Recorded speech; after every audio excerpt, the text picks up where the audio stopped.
O ensino e o aprendizado à distância é totalmente diferente de um trabalho presencial e tem gerado muito estresse. Fique atento, esse é o assunto desse vídeo.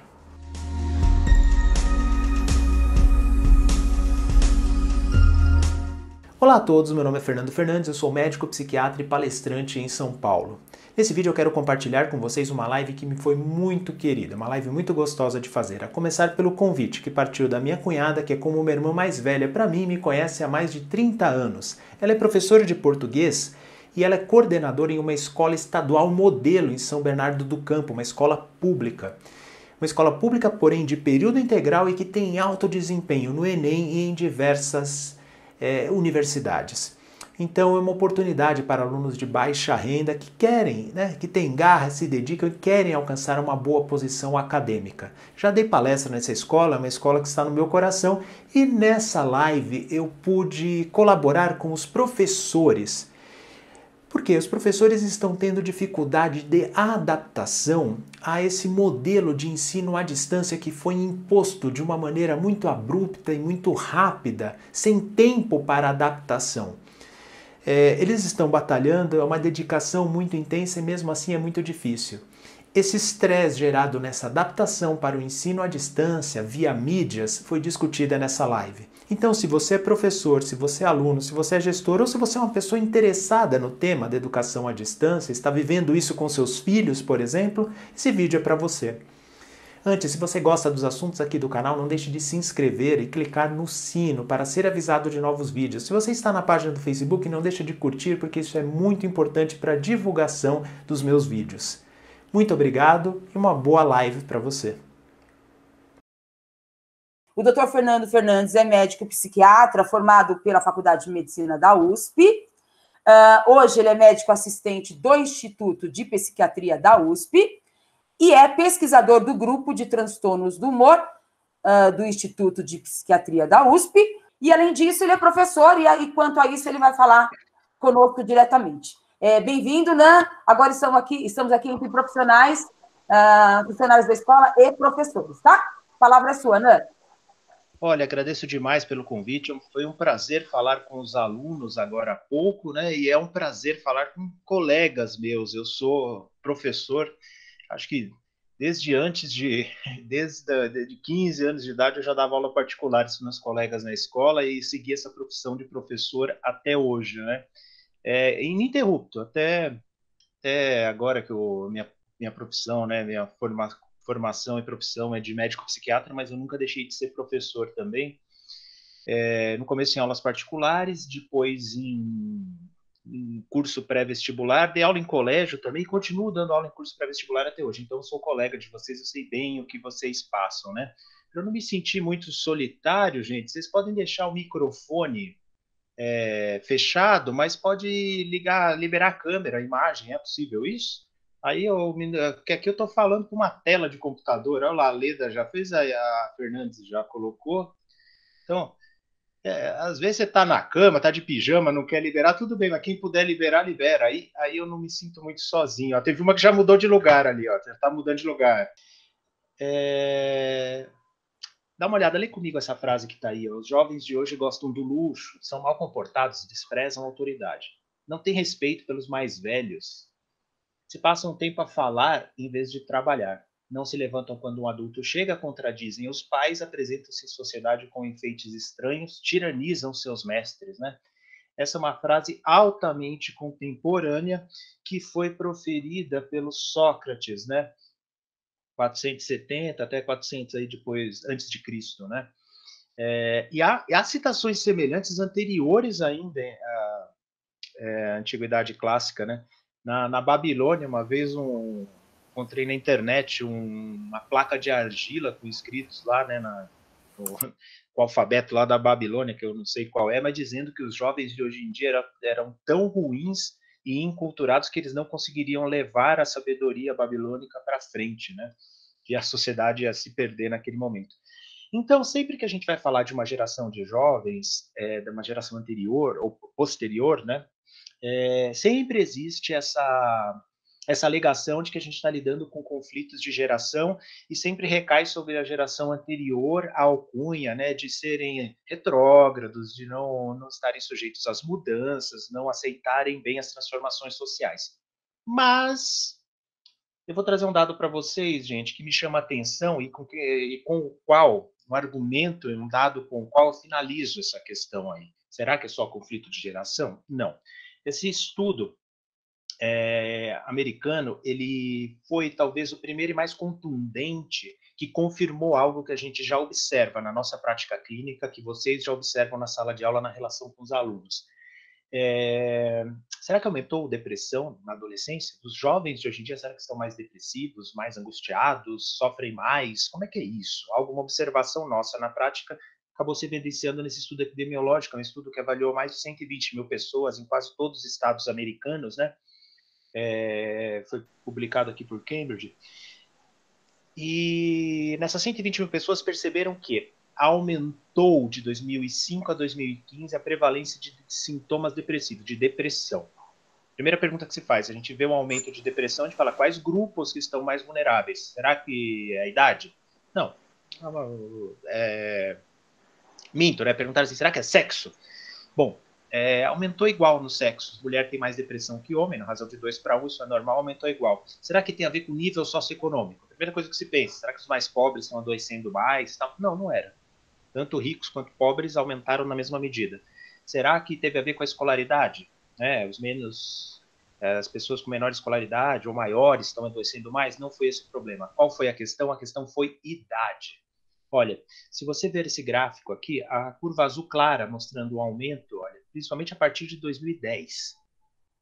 A partir de 2010, mostrando um aumento, são jovens entre 12 e 17 anos. A curva em laranja, que também mostrou um aumento, são adultos jovens de 18 e 25 anos. Então, sobretudo, adultos jovens também, mas sobretudo adolescentes, houve um aumento da prevalência de depressão. Então, a questão foi idade, foi a geração. Então, aconteceu alguma coisa nessa geração que eles estão mais vulneráveis a adoecer de depressão, né? Mas não é só depressão. Hoje já se sabe, eles sofrem mais de ansiedade, eles têm mais timidez, medo, retraimento social, né? Apesar do advento das redes sociais ou até com participação aí das mídias sociais, eles têm mais timidez e medo ao vivo, né? Dificuldade de expressão, eles não se comunicam bem. E eles têm uma adolescência mais prolongada, tanto para baixo quanto para cima, né? Eles parecem que são mais espertos quando são crianças. Então, eles entram na adolescência mais cedo e saem da adolescência mais tarde. Então, a adolescência está prolongada para os dois lados. Eles entram na adolescência mais cedo e saem da adolescência mais tarde. Então, é com essa geração que vocês estão lidando. É com essa geração que vocês estão lidando. É uma geração que já se mostrou mais vulnerável ao adoecimento mental, isso já foi demonstrado em estudo epidemiológico bem robusto, e eles apresentam, além de depressão, mais ansiedade, medo, dificuldade de expressão, uma adolescência mais prolongada. Tudo isso poderia fazer supor que a gente está lidando com pessoas frágeis, do ponto de vista de adoecimento psicológico, de sofrimento emocional? Sim, mas não frágeis no sentido geral, né? Não no sentido, por exemplo, de docilidade. O que se espera de uma pessoa mais frágil, ansiosa, tímida, com medo, né? Espera-se que essa pessoa vai ser mais dócil, mais reprimida. Talvez não seja assim, não. É uma geração extremamente insegura. E pessoas inseguras podem migrar para a docilidade, mas parece que nessa geração não. Nessa geração, a insubordinação e a insegurança tem levado mais à insubordinação. Nessa geração, tem levado mais à agressividade. Pessoas com medo podem reagir de uma maneira dócil e reprimida, mas podem reagir também com agressividade. E parece que essa geração é uma geração mais autoritária mesmo. Então, é com essa geração que vocês estão tendo que lidar, gente. Falando um pouco agora, gente, sobre o estresse da pandemia, do isolamento, do ensino à distância, que é o foco da aula de hoje. Falei um pouco sobre a geração que vocês estão lidando. Falar um pouco sobre o estresse. Esse estudo eu acho interessante porque, gente, ele é um estudo longitudinal que avaliou na China a saúde mental da população geral durante 2 meses e viu no final do primeiro mês e no final do segundo mês como estava o estresse dessas pessoas. Então, coletou dados demográficos, sintomas físicos, história de contato com o paciente com Covid, conhecimento sobre o Covid e como eles estavam respondendo ao estresse, né? Aplicou escalas padronizadas, né, de impacto do evento, né? Escalas que são usadas bastante em estresse pós-traumático, escalas de ansiedade, depressão e estresse. Eu, sem entrar nos detalhes aí psiquiátricos a respeito disso, né? Curioso aqui, com 1 mês e com 2 meses, gente, não mudou o nível de estresse, ansiedade, depressão e resposta ao estresse aqui, ó. Não mudou. Que a gente tende a achar assim, sei lá, será? As pessoas podem fazer várias hipóteses. No começo, o estresse é maior. Por que o estresse é maior no começo? Por causa que as pessoas estão com medo de pegar infecção, etc., e depois se acostumam. Outros podem dizer assim, não, no começo é tranquilo, mas quando vai, a gente vai ficando mais... A gente vai ficando mais... a gente vai ficando mais alongando, aí o isolamento vai ficando mais estressado, né? Não é bem assim. Me parece que nesse estudo mostrou assim, o estresse ele se transforma ao longo do isolamento, mas ele não diminui. Então, no começo, realmente, a maior preocupação com relação à infecção, se o sistema de saúde vai dar conta, etc, etc. E depois outros fatores começam a tomar conta, que é o que vocês estão lidando agora. Como se adaptar a essa nova rotina, a gente não está conseguindo se adaptar, a gente está tendo que usar meios digitais, isso está muito difícil, facilita por um lado que eu não tenho aqui na escola, mas dificulta por outro que tem mais trabalho aqui, a gente se sente mais exigido, não sei se a gente está sendo mais exigido mesmo, mas a gente se sente mais exigido. Aqui, gente, olha, esse estudo aqui eu achei interessante porque ele traz algumas propostas de enfrentamento, né? Que a professora Fernandes me falou assim, que vocês estão buscando muitas propostas para enfrentar essa situação, né? Esse estudo aqui é um estudo indiano e a Índia fez um trabalho de isolamento gigantesco, né? Questiona-se o resultado disso, eu não vou entrar nesse mérito, né? Se o isolamento funcionou, não funcionou, quanto funcionou, se não tivesse seria diferente, então não vou entrar nesse mérito, mas a Índia fez um trabalho de isolamento gigantesco. Então, muita coisa sobre isolamento, muitos dados vão vir da Índia, né? Então ele falou, acesso reduzido à família, amigo e de outros sistemas de apoio social causa solidão, aumentando problemas mentais, como ansiedade e depressão. 3 coisas aumentaram bastante, sintomas ansiosos, depressivos e insônia, aumentou demais. Outros também, né, consumo de álcool, por exemplo, aumentou bastante, né, mas principalmente depressão e ansiedade. E aí ele dá algumas propostas para a gente enfrentar. Eu vou trazer para vocês, aí depois a gente pode discutir. Então vou citar o que esse autor trouxe nesse estudo indiano, né. Então, propostas de enfrentamento para a ansiedade, né. Primeiro, reconhecer o medo e lembrar-se dos seus vínculos. Quem viu a live que eu fiz com os alunos, né, depois através das perguntas que vieram, eu indiquei muito, falei muito sobre o fortalecimento de vínculos numa fase como essa, né? Os vínculos nos protegem contra muita coisa, inclusive contra o medo. Planejar rotinas e dividir o tempo, isso aqui ajuda bastante, gente. A época mais produtiva da minha vida, eu lembro que eu não tinha o conhecimento que eu tenho hoje em comportamento, né? Mas na época mais produtiva da minha vida, que foi o estudo para o vestibular e o estudo para a prova da residência, né? Esses 2 anos foram os mais produtivos da minha vida. Eu lembro que eu conseguia ter disciplina. Assistir a aula de manhã, chegar em casa, almoçar, cochilar meia hora e depois estudar 50 minutos e descansar 10 até a hora da janta, jantava, depois eu fazia alguma leitura antes de dormir. E essa disciplina na divisão do tempo me trouxe resiliência para aguentar aquela carga de estudo e me trouxe uma produtividade muito grande, né? E isso aqui está difícil. Certamente isso aqui está difícil hoje em dia, dividir o tempo, né? Porque é muito mais fácil quando a gente tem que se deslocar para o trabalho e depois voltar para casa. É muito mais fácil dividir o tempo. Alguns conseguem mais, outros menos, mas é mais fácil. Quando a gente está no mesmo ambiente todo o tempo, é muito difícil dividir o tempo. Mas isso aqui eles colocam como uma proposta de enfrentamento, ó. Identificar alguma atividade que lhe traga prazer, intercalar com atividades menos prazerosas, atividades de obrigações de trabalho, tarefas do lar e assim por diante. Pequenos intervalos, como eu falei para vocês, ajuda no manejo do tempo, né? Só que é muito fácil, se você começar a trabalhar 50 minutos e descansar 10, é muito fácil inverter isso ao longo do tempo, né? Descansar 50 e trabalhar 10. E o problema é que a cada vez que a gente vai descansar, a gente vai aonde? A gente abre o armário ou a geladeira, né? Aí entra uma outra questão também, que são os hábitos alimentares nesse período. A proposta de enfrentamento da solidão, né? Plataformas interativas estão aí para isso. Aí surge um outro problema também, porque a gente já está cansado de plataforma interativa, né? No começo isso aí era novidade, todo mundo, poxa, que legal, olha só, tecnologias, as ações da Zoom multiplicaram, porque o Zoom estava sendo muito utilizado, a gente já está ficando um pouco cansado disso, outra coisa a ser discutida também. Investir nos vínculos familiares e amigos. Graças a Deus, isso é possível mesmo com distanciamento físico, né? Fazer uso produtivo das redes sociais. Isso aqui está difícil, né? Acho que entra no comentário das plataformas interativas, né? E tentar manter a mente ativa com hobby, leitura, escrita e nesse ponto aqui, tentar manter a mente ativa fora do ambiente virtual. Isso é bastante importante. A desconcentração e desmotivação, né? Lembrar que é tempo de adaptação. Ninguém precisa se cobrar muito num momento como esse, né? É um tempo de adaptação, vai durar um pouco mais, né? Eu ouvi dizer que o governador está pretendendo a volta das aulas para setembro, se eu não me engano. Depois a gente conversa melhor sobre isso, que vocês estão mais informados do que eu. É um tempo de adaptação. Tenha menor exigência consigo mesmo num tempo de adaptação como esse. Por mais difícil que seja, escolher uma atividade física. A minha atividade física não é uma atividade física solitária, por exemplo. Eu pratico jiu-jitsu.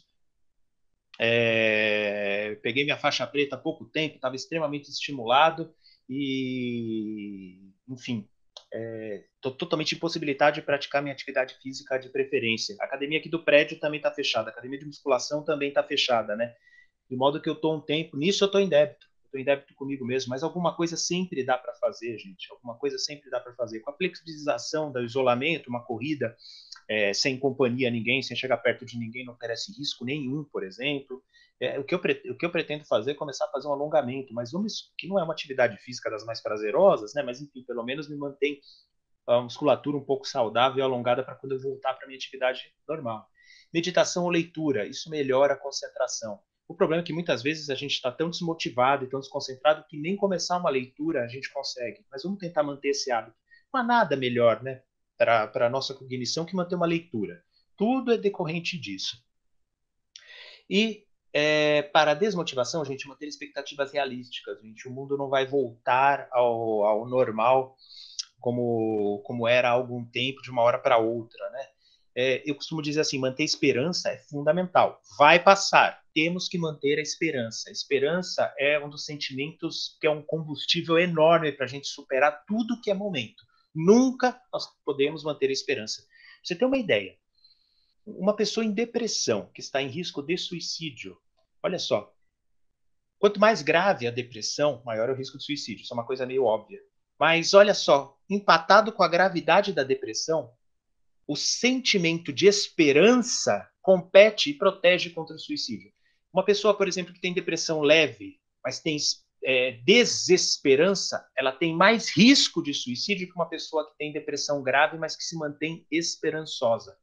Então, esperança é uma coisa fundamental. Tá? Manter a esperança eu estimulo, mas não tenha um otimismo exagerado. Não tenha. As coisas não vão melhorar do dia para a noite, de hoje para amanhã. Fala-se muito, né? Não adianta abrir o comércio porque, por exemplo, as pessoas não vão porque estão com medo, né?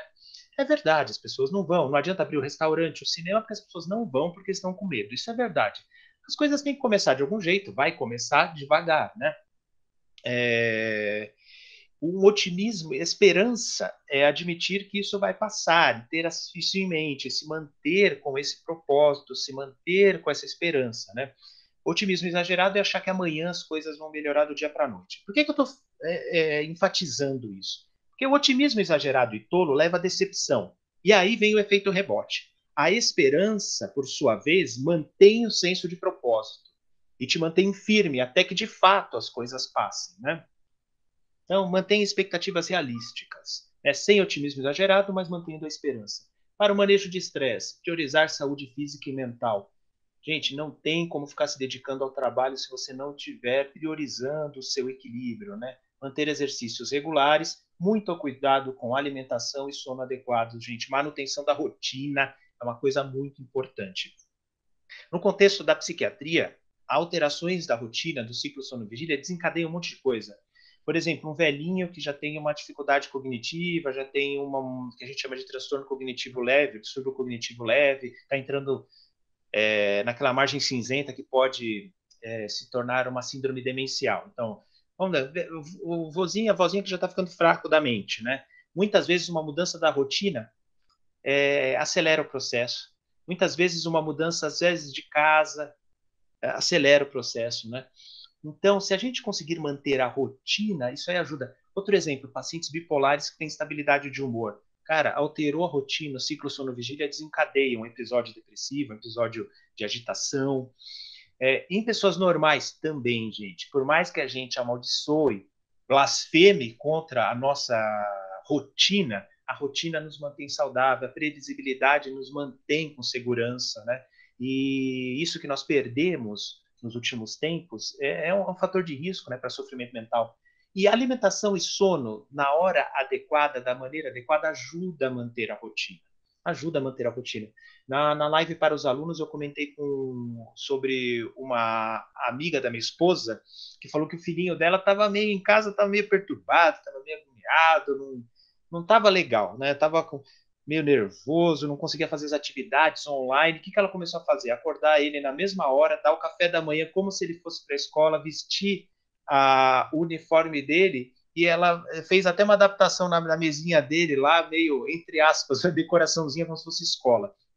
E ele se adaptou muito melhor, está muito mais feliz, está fazendo as atividades lá, se adaptou bem. Então, falando de uma maneira objetiva, no mínimo, horário de acordar, horário de dormir, horário das grandes refeições. Se você mantiver isso, você se mantém mais próximo da sua rotina, e isso é um fator protetor. Muito bem, gente, para finalizar aqui essa minha participação inicial, já convidar vocês para as minhas redes, gente, é bem fácil, é tudo Psiquiatra Fernando Fernandes, né? Tem uma página do Facebook, Psiquiatra Fernando Fernandes, meu Instagram, que eu estou aprendendo a mexer agora, @Psiquiatra Fernando Fernandes, e um lugar que tem bastante material, gente, é no meu canal do YouTube, Psiquiatra Fernando Fernandes, tem bastante coisa, né? Sobre saúde mental, comportamento e bem-estar. Aí, com isso, gente, eu finalizo a minha apresentação inicial e já deixou o compartilhamento de tela, já parou, né? Não, já está você aqui na tela, tá? Já estou eu. E aí Tá. eu abro, depois de fazer essa introdução, eu abro aí para interagir com vocês, para responder as perguntas, para a gente conversar. Vamos lá. Gente, como a gente combinou, né? Aqui eu não vou fazer a mediação, tá? Eu não vou ler o questionamento, o professor já vai se posicionar direto. Vamos lá. Ninguém, por enquanto. Opa, quanta timidez. Né? Eu vou fazer uma pergunta já, então. Fala. Eu fico ouvindo e fico anotando, né? Depois você me fala se foram perguntas tontas, mas você me fala no particular lá no almoço de domingo. Tá. É assim, ó. Você acabou de dizer que nós temos alunos frágeis, isso quanto a adoecimento mental, e que isso poderia nos levar a crer que eles seriam crianças, adolescentes dóceis. E a gente sabe que não, que muitas vezes eles são, como bem você colocou, autoritários e até insubordinados. Maravilha. A escola, muitas vezes eu percebo que ela reforça esses aspectos. Aí você, como psiquiatra e como educador, se a pergunta também for difícil, né, se eu não tiver como responder, o que a gente poderia fazer para não reforçar essas questões, tá? Tá. A gente fica entre a cruz e a espada. Eu entendo perfeitamente isso, porque eu estou nessa situação, né? Aliás, eu estou nessa situação tanto no consultório quanto na sala de aula. Há meios de se fazer isso, né? Em primeiro lugar, o sofrimento existe e é real. Ainda que o motivo seja banal no nosso ponto de vista, isso sempre depende do ponto de vista, né? Eu não quero relativizar as coisas aqui, né? Um jovem que está desesperado porque vai ter uma prova, né, na semana que vem, por exemplo, enfim, isso aí vamos dizer, é um compromisso banal na vida de qualquer um, todo mundo já passou por isso não é motivo para desespero, mas eles se desesperam, né? Eu vou dar um exemplo, para não dizer que a gente está falando muito mal dessa geração, vou dar um exemplo pelo qual todos nós passamos, né? Por exemplo, um problema afetivo, namoradinha ou namoradinha dá um fora quando a gente é adolescente, que a gente acha que o mundo vai acabar. Qualquer adulto olha isso e fala, vai passar, mas na nossa cabeça, quando a gente é adolescente, jovem, não vai passar, né? Eu vou ficar solitário e infeliz pro resto da vida. Então, diante de uma pessoa que está passando por um sofrimento, cujo motivo a gente não consegue ali se colocar muito no lugar da pessoa, né? A gente não consegue. Por quê? Porque a gente acha que o motivo é banal. Bom, é banal para a gente. Repito, eu não quero relativizar. Existem motivos mais sérios e existem motivos menos sérios. Mas o que existe, de fato, é o sofrimento. E pelo sofrimento a gente pode exercer empatia. Então, o que eu coloco em primeiro lugar? Tá? Ainda que o motivo seja bobo, e ainda que você vai ter que ajudar essa pessoa a rever, repensar os motivos dela, abrace a pessoa, vincule-se empaticamente com a pessoa. E eu resumo isso em duas palavras: valide o sentimento dela. Então, é validação de sentimento. Né? Valide, entenda que ela está sofrendo. Porque se num primeiro momento, que é o que muitos de nós passamos em algum momento da vida, aposto, você está no momento de sofrimento e a pessoa não valida o teu sentimento. A pessoa parte direto para mostrar que, vai, meu, muita gente já passou por isso, tem que você ficar assim, sabe? Isso não ajuda nada. Isso não ajuda, ou ajuda muito pouco. Então, o primeiro passo é valide o sentimento. E sempre isso é possível. Uma vez um professor de psicopatologia, eu aprendi uma coisa muito interessante com ele. Um amigo meu falou assim, amigo de residência, um colega de residência, me falou assim: professor, como é que eu vou demonstrar empatia e validar, né, o discurso de um esquizofrênico que acha que os alienígenas colocaram um chip na cabeça dele? Né? Ele falou assim: olha, você não precisa concordar, né? Mas aquela pessoa tem certeza disso. Você pode muito bem dizer assim: olha, eu entendo que esse teu pensamento, né, eu entendo que isso que você está relatando está te causando muito sofrimento. Eu consigo perceber isso. Então você não precisa concordar em nada com a pataquada que aquela pessoa está falando, né? A pessoa está delirando, você não precisa concordar com o delírio dela. Mas você pode empatizar pelo sofrimento dela. Porque você já sofreu por outros motivos também. Né? Então, um jovem está lá chorando e achando que a vida acabou porque ele não está conseguindo fazer aí a tarefa online lá, que está muito, pelo amor de Deus, né? Você pode, olha, eu já me senti pressionado muitas vezes na minha vida. Eu sei o quanto é difícil se sentir pressionado. Mas a gente tem que lidar com isso. Vamos ver os modos de lidar com isso? Pronto, o que você fez? Você validou o sentimento da pessoa. E tem que ser autêntico isso, viu, gente? Porque fingir, falar isso por falar, a gente percebe. O interlocutor percebe, né? Não precisa ser inteligente, basta ter sentimento que as pessoas percebem, né? Então, primeiro, você é capaz de se empatizar e validar o sentimento da pessoa? Ou, sei lá, ou a tua própria raiva e os teus próprios, enfim, as tuas próprias fragilidades emocionais te impedem disso. Se te impedir disso, é melhor você nem ouvir o aluno. Agora não, eu estou em paz.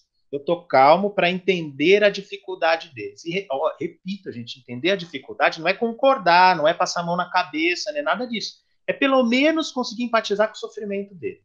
Né? Tô tranquilo. Eu acho que eu estou em paz comigo mesmo para poder fazer isso. Então, valide o sentimento. No segundo momento, você fala assim, tá, mas a gente vai ter que lidar com isso.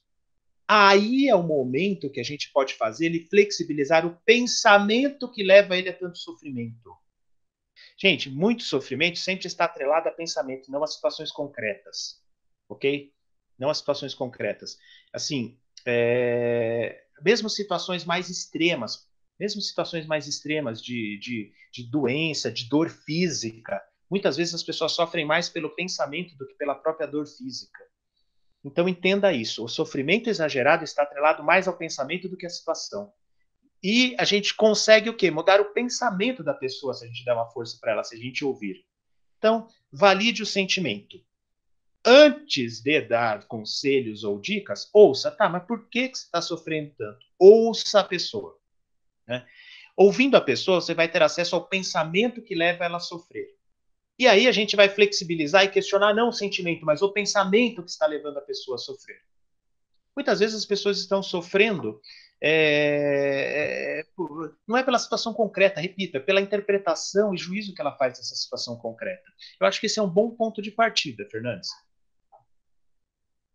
Ótimo, Nan. Eu já até coloquei aqui, vai ser uma dica muito boa para a gente em tutoria e tudo mais. Depois a gente vai atrelar os seus ensinamentos aí aos nossos mecanismos próprios do PEI, tá?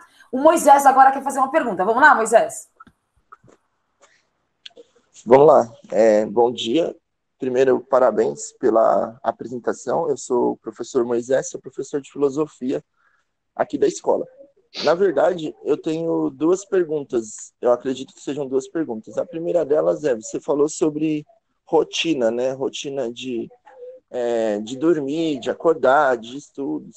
Nós, professores, pelo menos eu tenho feito isso, né? Tenho mantido a mesma rotina todos os dias. Mas o que eu observei dos alunos é que, infelizmente, muitos deles não conseguem manter essa rotina, né? E eu queria saber, eu, enquanto professor, o que eu posso fazer, além de conversar, motivá-los, para que eles possam manter essa rotina, em vista de que isso vai ser benéfico para eles mesmos. E outra pergunta, aqui na escola a gente tem um sistema, né, de tutoria, e a gente tem alguns alunos que são nossos tutorados, e, infelizmente, né, numa situação como essa, de pandemia, de uma doença de alto contágio e etc., alguns, né, dos nossos alunos, eu vou falar por mim, eu tenho um dos meus alunos em tutoria, que, infelizmente, o pai contraiu a doença, o pai está isolado dentro do quarto, etc., e isso mexe com a cabeça do aluno, né, do estudante. E esse aluno já era um aluno que eu vinha tentando manter um contato com ele, inclusive a Sandra participou disso e tal. E eu queria saber nesse processo, né, porque tem essa questão do aluno já não conseguir manter a rotina, que era o caso desse aluno, que ele já tinha falado para mim, olha, professor, eu fiquei jogando videogame o dia inteiro, e aí eu conversei com ele, tanto que ele fez as atividades, ele voltou a fazer as atividades, se prontificou, tem conversado bastante comigo, mas infelizmente chegou a doença na casa dele, né? Acometeu-se de ter essa doença. Então eu queria saber o que eu posso fazer enquanto professor, né, que não sou formado na área de psicologia, psicopedagogia, para que eu possa, além de motivar esse aluno, né, com as minhas palavras, etc., o que eu posso fazer para que ele mantenha essa rotina de estudos e para que ele não fique desanimado, não fique desgostoso, para que eu possa passar para ele de que isso vai passar, é uma fase passageira. Eu agradeço Olha, a oportunidade. que isso. Obrigado pela pergunta. As dicas que a gente conversou aqui, elas são aplicáveis com adaptação a qualquer pessoa, né? Ao professor, ao aluno, ao pai, ao outro servidor da escola, né? Colaborador da escola, a qualquer um. Um jovem, por exemplo, que está passando o dia jogando videogame, já é um bom sinal, por incrível que pareça, Moisés. Sabe por quê? Porque quando os jovens ficam deprimidos, ficam de fato doentes, eles não conseguem jogar videogame, porque o videogame, ao contrário do que se pensa, é uma atividade ativa, não é uma atividade passiva. Né? Jovens deprimidos, normalmente, eles ficam na frente da tela em atividades passivas, né? Ficar rede social, Netflix, coisas do tipo. O videogame é uma atividade ativa. Tanto que às vezes eu estou atendendo um jovem, eu vejo que quando eles melhoram, eles já começam a jogar videogame. Antes de falar, doutor, nem videogame eu estou jogando, não gosto mais, né? Então esse jovem aí, algum grau de atividade ele está mantendo. É difícil manter a rotina em períodos de adaptação como esse. E uma dica simples é o quê? Dividir em pequenas tarefas. Fala, cara, você não está conseguindo ficar direto estudando? Divida pequenas tarefas. Eu estou imaginando, Moisés, que está numa situação de tutoria. Numa situação de tutoria, você pode fazer um contato mais estreito e um acompanhamento mais estreito. Então, dividir em pequenas tarefas é algo que vale para qualquer pessoa, inclusive para nós. Eu, por exemplo, aí cada um se conhece. Eu, por exemplo, eu sei que de manhã eu preciso ter alguma atividade mais mecânica. Se eu tiver uma atividade muito intelectual, é muito mais difícil para mim de manhã cedo. Então, eu sei que eu sou assim, eu já faço o quê? Eu tenho que preparar uma aula como essa aqui que eu passei para vocês. Eu vou baixar todos os artigos agora, isso é uma coisa mais mecânica. Ler os artigos eu deixo para ler à tarde, por exemplo. Se eu estou baixando os artigos, eu vou falar assim, vou pôr como meta aqui, primeiro fazer a pesquisa bibliográfica. Fiz? Poxa, faço um café, tomo um café, deu 10 minutos, volto, agora que eu fiz a pesquisa, eu vou baixar os artigos. Aí dá aquela vontade, né, de ai caramba, eu vou fazer outra coisa. Não, pera, minha tarefa era baixar os artigos. Eu vou baixar os artigos e aí sim eu consigo fazer. Esse tipo de pequena estratégia de dividir em pequenas tarefas e pequenas gratificações, isso ajuda demais a manter a rotina, a fazer ir para frente nas atividades e mantém um sistema de gratificação. A partir do momento que eu cumprir pequenas tarefas, eu tenho pequenos momentos de descanso. E aí, ao final do período da manhã, por exemplo, que eu cumpri uma tarefa maior, aí eu tenho um período de descanso maior, aí eu posso ver, no caso de um jovem, ver um episódio do Netflix ou coisa parecida. Então, o que eu diria para você, Moisés, Primeiro, procure fracionar as atividades e colocar na tua orientação pequenas gratificações depois das atividades.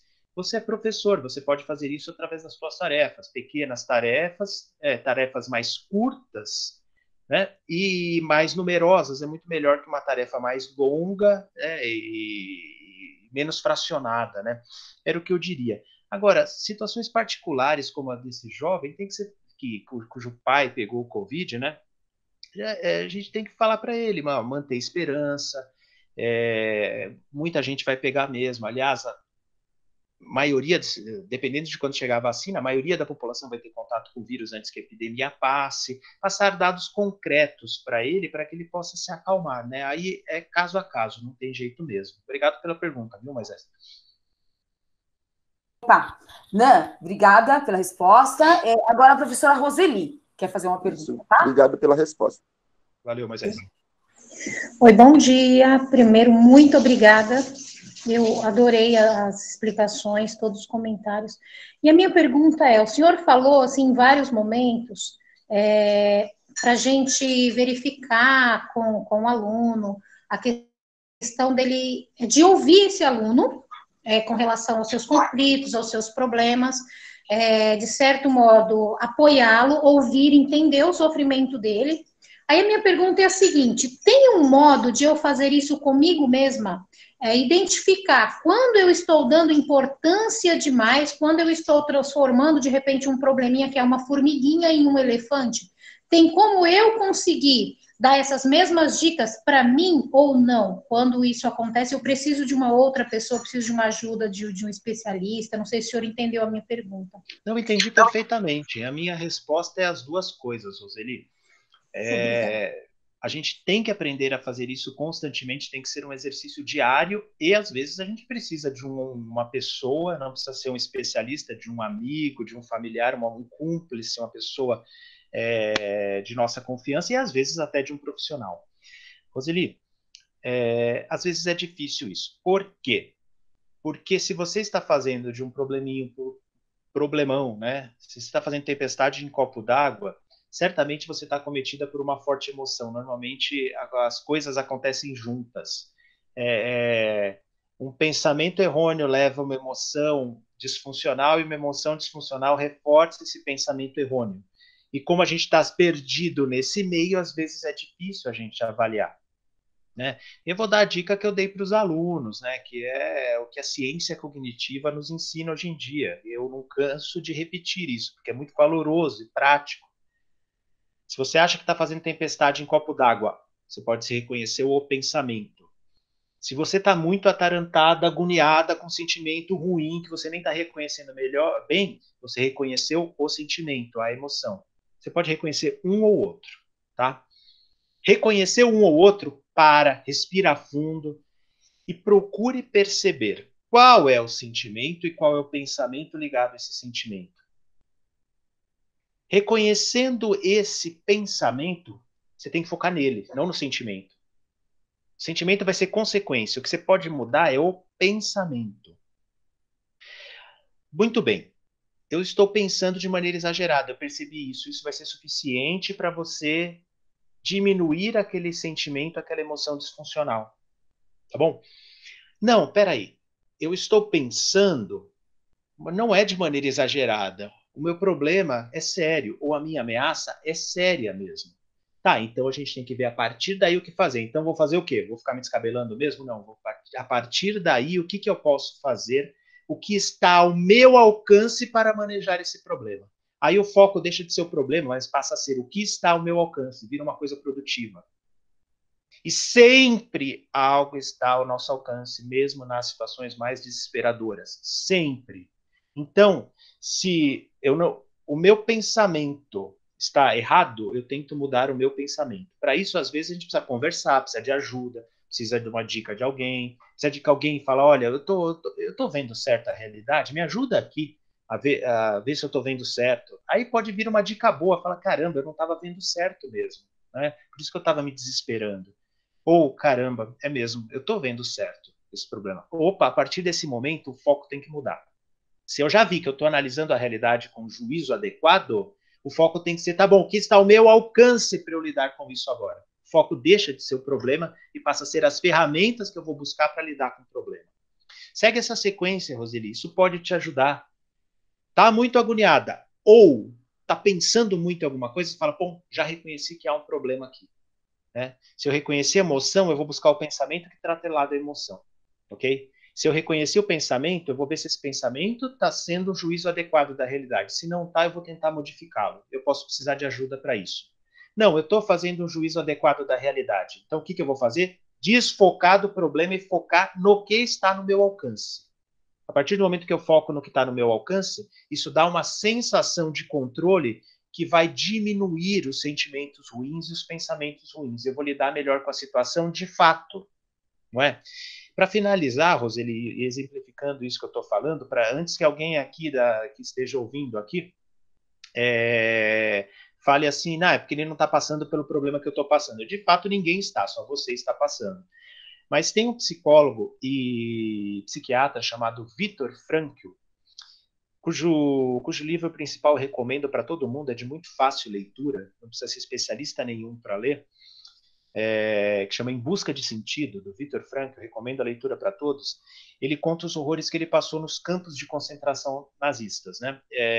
Nos campos de concentração, ele passou por vários campos de concentração, perdeu familiares, perdeu tudo que tinha, mas ele falou que duas coisas ninguém podia tirar dele, ninguém. Então ele estava numa situação que ele não tinha liberdade para comer, para dormir a hora que queria, para ir para onde ele queria, para vestir o que ele queria, privado totalmente de liberdade, de tudo que a gente pode atribuir à dignidade humana, mas ele falou, ninguém vai tirar de mim.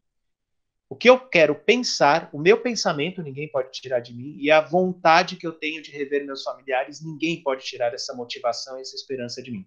Então, mesmo nessa situação tão terrível e tão dramática, tinha algo ao controle dele, ele chama atenção para isso. Então, sempre algo está no nosso controle, e se a gente focar nisso, a gente vai ser mais produtivo, vai manejar melhor as nossas emoções.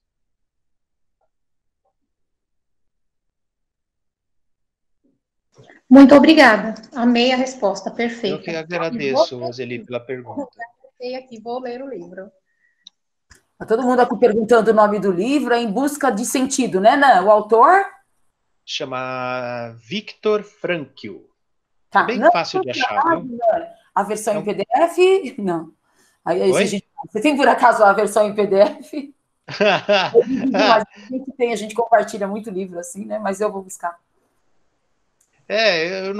Eu sou autor, né? Eu ganho direito autoral de umas coisas que eu faço, então eu não posso estimular isso. Mas se você procurar na internet, você vai chegar às suas conclusões. Tá bom, Nan, tá bom. Já achou, já vai chegar aqui com a gente, Nan. Já achou aí? Nan. Nan, mas o seu livrinho, aquele seu de bolso, lembra aquelas? Fez muito sucesso na nossa escola, viu, Nan? O pessoal usou, né? Deixa eu ver se eu tenho aqui. Pessoal. Eu tenho os. Eu tenho e eu utilizei numa eletiva minha e foi muito legal. Foi legal, eu estou procurando o meu aqui, o meu que sumiu. Olha lá, vamos fazer a propaganda do Fernando, já que eu dei esse fora do PDF, tá? Mas tudo bem. Então, eu utilizei na minha eletiva de professor. Aí eu iniciei uma aula utilizando as tarjetinhas assim, e os alunos amaram. Foi muito legal. É bem legal, né? Aliás, Nan, o meu, eu vou querer mais um, eu compro, viu, Nan? Porque o meu, eu dei para uma aluna que tinha pedido para a Lesnock, ela estava aflita. E eu acabei presentando. A professora Fernandes foi no lançamento, eu lembro, comprou vários. E esse eu faço questão de te dar de presente para repor. Ai, que legal. Eu queria pegar para mostrar para o pessoal, mas sumiu o meu. Deixa eu ver se eu acho aqui. Peraí, gente. Gente, se quiser colocar mais alguma pergunta, tá bem leve, bem tranquilo. Ai, que gostoso. Achei! Opa, vamos lá. Aqui, ó. Esse aqui é um... Isso.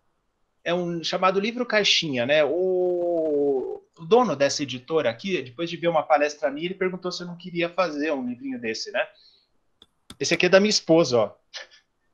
Aqui o nome dela. Então, é um materialzinho, né? que ele tem 50 cards. Cada um desses cards aqui tem uma pergunta a respeito de resiliência, uma pergunta sem resposta que faz as pessoas pensarem. Então, é um material super versátil. É muito usado por psicólogo em consultório para falar com o paciente, é usado como vocês, né, por professores para falar com os alunos.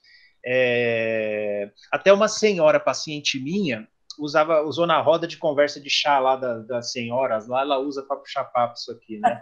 É da editora Matrix, né? Então, se você quiser, você pode adquirir comigo mesmo. Eu vou deixar o contato aqui, chama contato@psiquiatrafernandofernandes.com. Então, o e-mail é contato@psiquiatrafernandofernandes.com.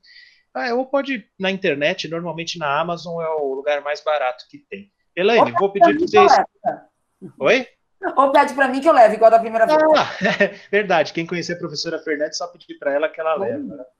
Então, vou escolher... A senhora, Ormi, a senhora que já tem, fala para eu parar que eu paro. Abre o microfone. Peraí. Deixa eu pegar uma metade aqui, senão é muito. Parou. Aqui. Peguei. Olha aqui, ó. Quando você está abatido e passando por algum problema, consegue avaliar se ele é temporário, se esse problema é temporário? Então, é algo a se pensar, né? Vocês, por exemplo, vocês trabalham com uma população que acha que todos os problemas são eternos que eles têm. Por exemplo, o jovem não tem essa percepção de passagem de tempo, né?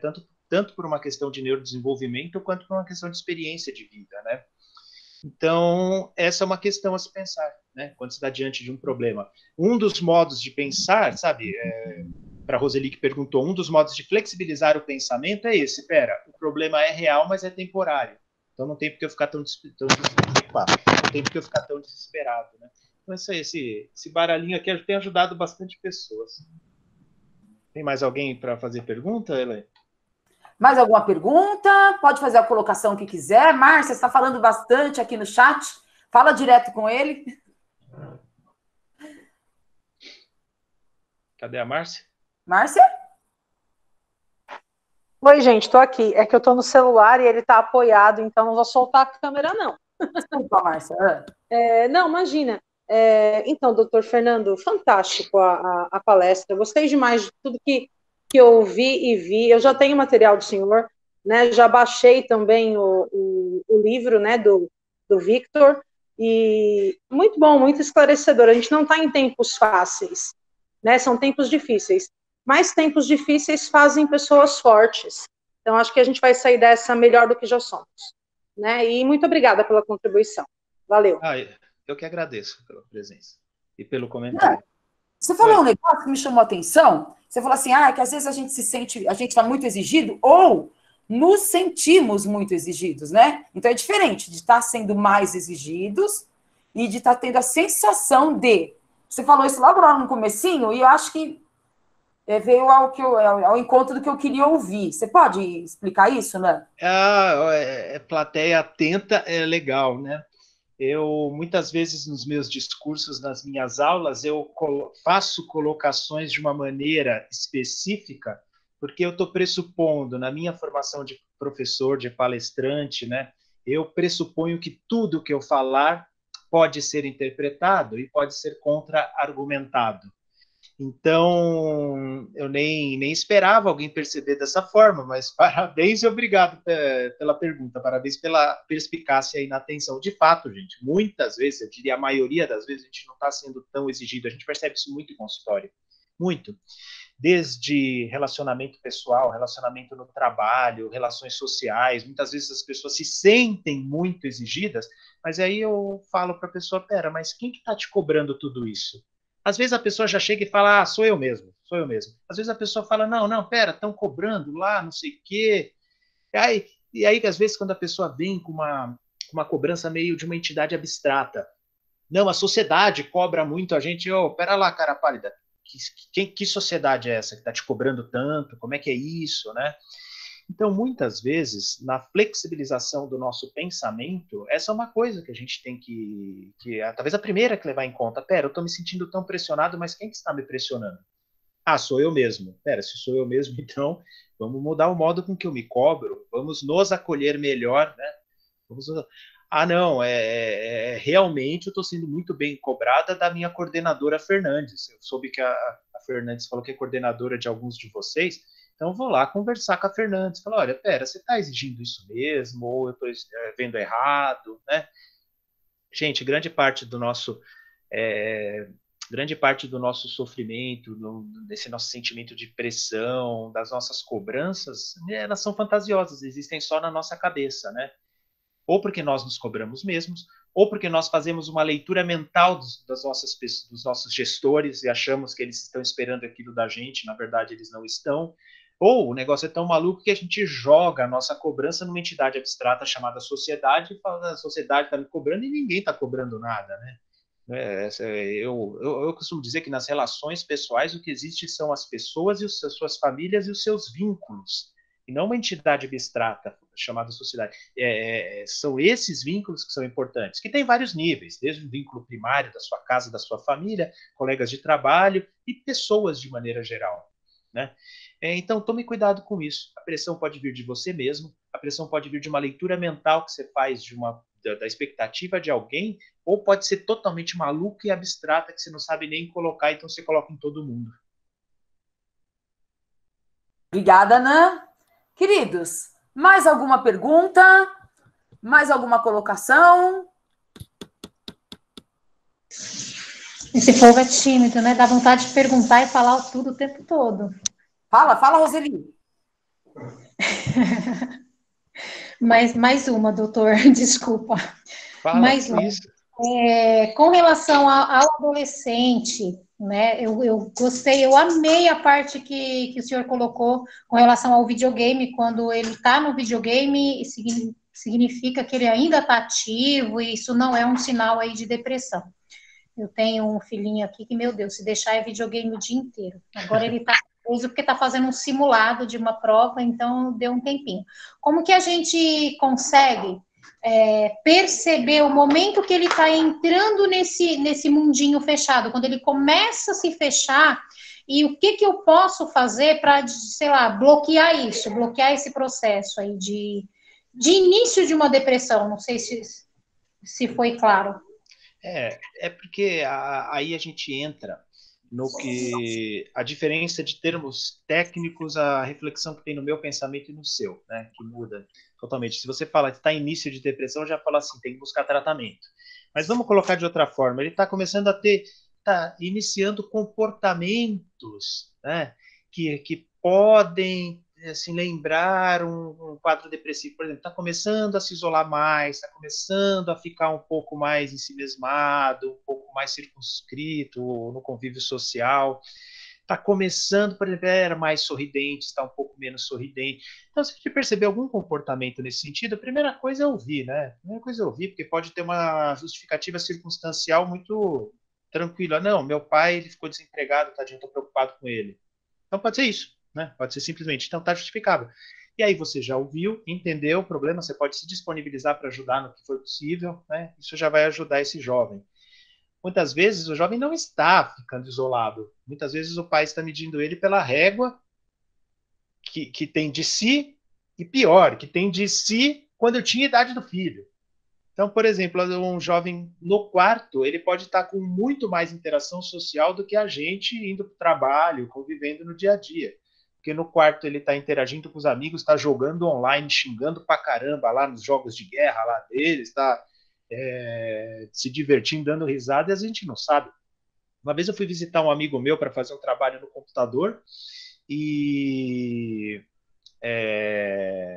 eu ouvia o filho dele conversando no quarto. Aí eu pensei, o filho dele está brincando no quarto com algumas pessoas. De repente sai o moleque, tá sozinho, não ouço barulho mais nenhum, tal. Ele estava conversando pelo chat do jogo. Hoje em dia os jovens jogam e conversam pelo chat, né? Então, tomar cuidado com isso, né? Às vezes não está tendo nenhum problema, e a gente acha que está porque o jovem está tendo um comportamento diferente da expectativa que a gente tem, porque a gente mede ele pela nossa régua, e pior, pela nossa régua de décadas atrás, quando a gente tinha a idade deles, né? Então, ouça é o primeiro passo. Se o comportamento dele realmente está de um isolamento, de tristeza, vamos entender o motivo. Tem motivo justificável? A tristeza faz parte da vida, esses momentos acontecem, o jovem tem até humor mais lábil que o nosso. Não, realmente parece que ele está entrando num estado patológico. Recomendar ele buscar ajuda. Né? Recomende ele buscar ajuda, no mínimo uma avaliação profissional. Talvez não precise de um tratamento naquele momento, talvez precise, mas aí o profissional pode dizer. E assim, estimular o jovem sem cobrar excessivamente. Estimule que ele participe de atividades, convide para atividades. E eu costumo dizer assim, né? Alguém que está começando a ficar doente precisa ser estimulado sem cobrança excessiva. É o que eu recomendo nesses casos, né? E na dúvida, estimule a buscar ajuda profissional, né? Lógico, em paralelo a tudo isso, se houver uma desconfiança, estimule a buscar ajuda profissional. Né? Obrigado pelo convite, eu estou à disposição sempre que vocês precisarem, né? E antes de encerrar, eu queria que o pessoal só acionasse o microfone aí, destravasse o microfone para a gente poder se despedir, viu? Eu agradeço demais a presença de todos vocês e eu me mantenho à disposição. Qualquer coisa, é só falar com a professora Elaine que ela estaria à disposição de vocês, tá bom? Obrigada, Fernando. Tchau, obrigado. Obrigado. Obrigada, valeu. Tchau. Obrigada. Bom sábado. Foi muito bom, parabéns. Valeu, gente. Muito obrigado mesmo.